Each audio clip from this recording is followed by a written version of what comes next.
Sudah ya, udah kelihatan. Oke. Ya.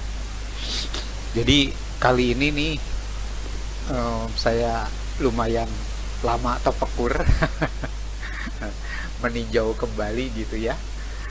Karena ternyata setelah saya teliti-teliti, wah pantesan kebanyakan dari kita kalau berbicara nanti mengenai tanggal itu jadi kacau, karena sesungguhnya dalam kitab suci sendiri itu tidak menggunakan hanya satu ya.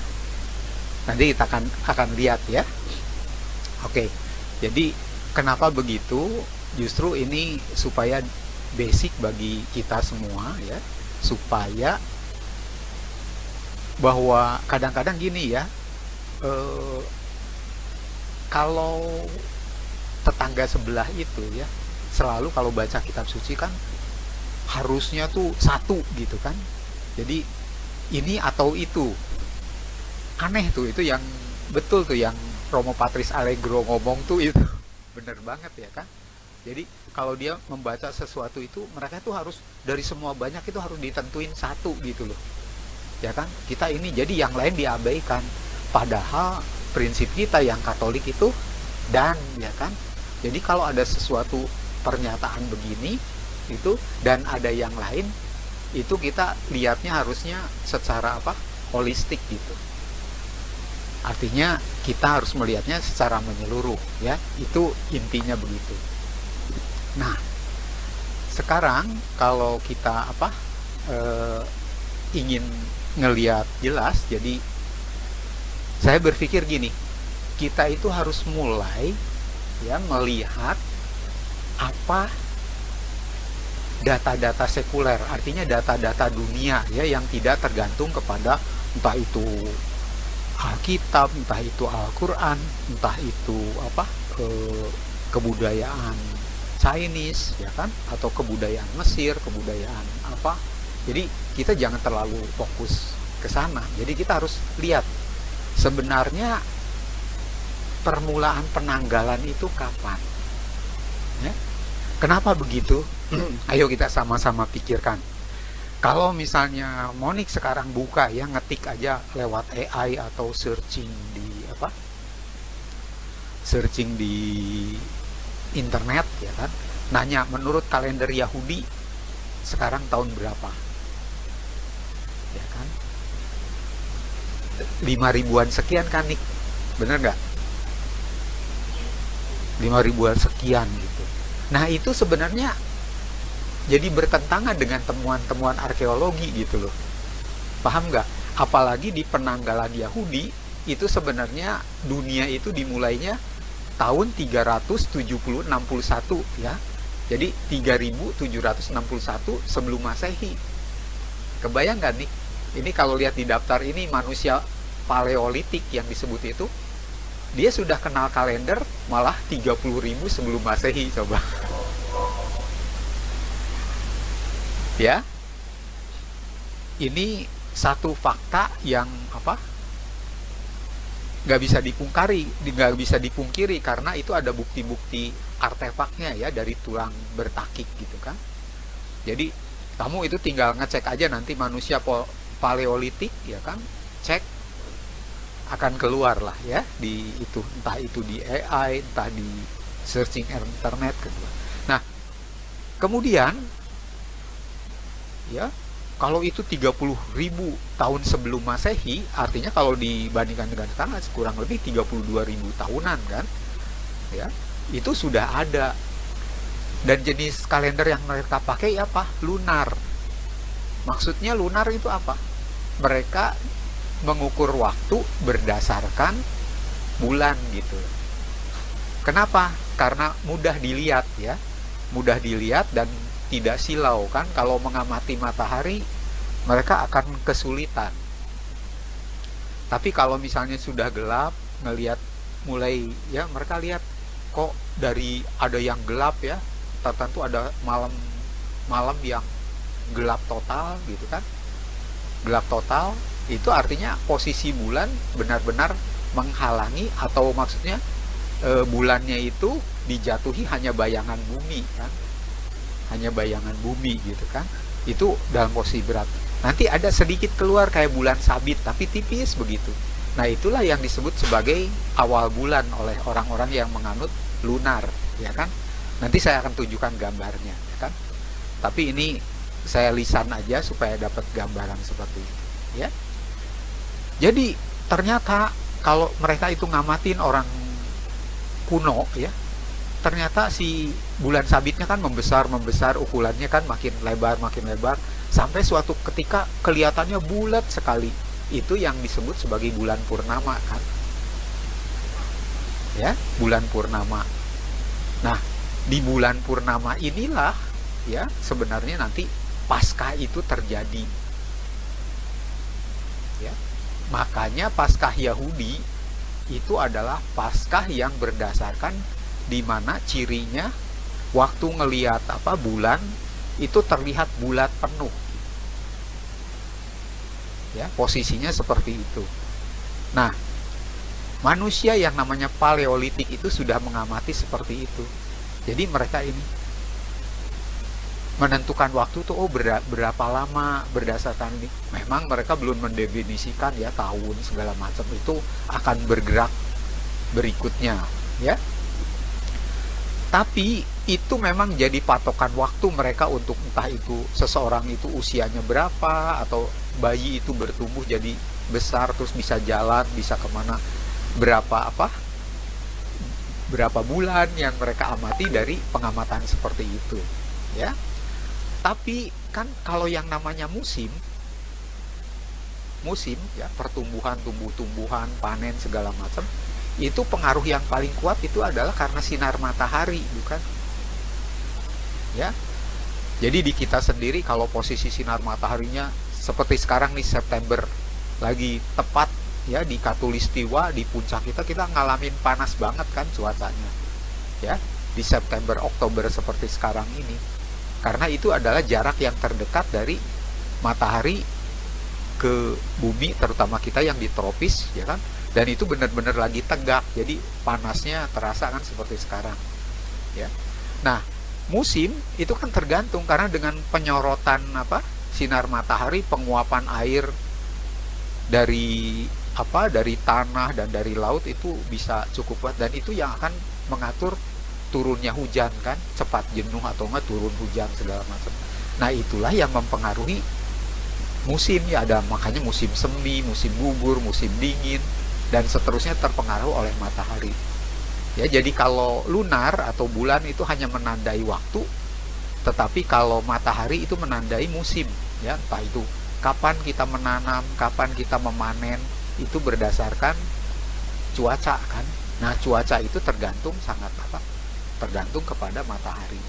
Nah, maka di tahun 3000 sebelum Masehi di Mesopotamia atau Sumeria atau di daerah asalnya Abraham, ya, daerah asalnya Abraham itu mulai berkembang yang namanya lunisolar. Kalau lunar itu tadi berdasarkan bulan, solar itu adalah matahari. Nah, jadi mereka waktunya sekarang mulai menyusun, ya, karena ternyata kalau mereka misalnya banyak tanaman-tanaman mereka yang istilahnya hanya keluar itu setahun sekali seperti barley gitu kan, ya, karena cuaca mereka itu barley. Jadi mereka tahu kalau nanti barley mulai berbulir lagi, itu ternyata jaraknya itu diamati ya, dari mereka pakai batu-batu, ya, pakai batu-batu posisinya tertentu. Kembali kalau matahari posisinya ada di situ, ternyata barley itu mulai tumbuh. Jadi itulah yang kemudian mereka sebut setahunnya, ya kan? Setahun yang berdasarkan matahari solar. Jadi diamatinnya apa?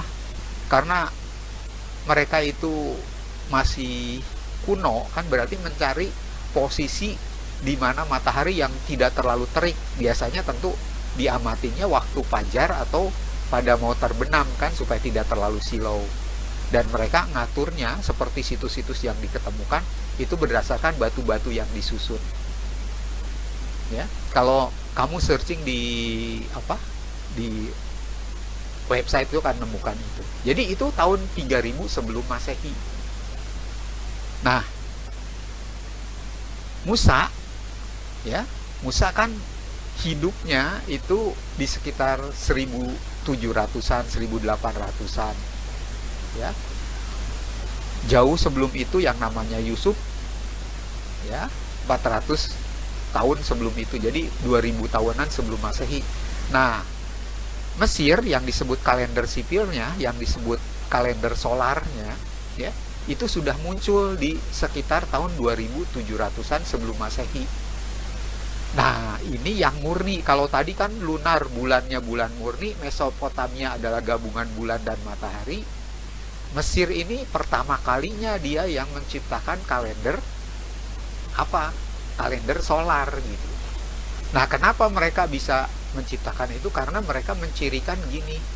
Jadi Sungai Nil itu ya, mereka dengan melihat susunan bintang yang namanya Sirius itu biasanya akan banjir.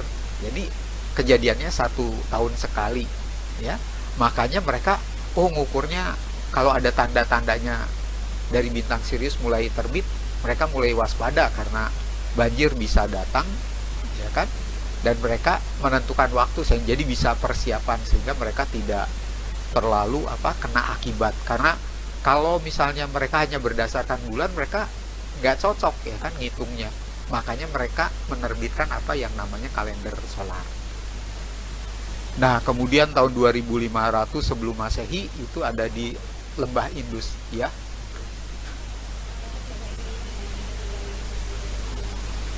Ya. Sirius.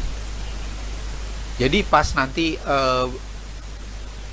bintang Sirius itu muncul semacam satu pola, nanti kita lihat ya. Ada polanya gitu.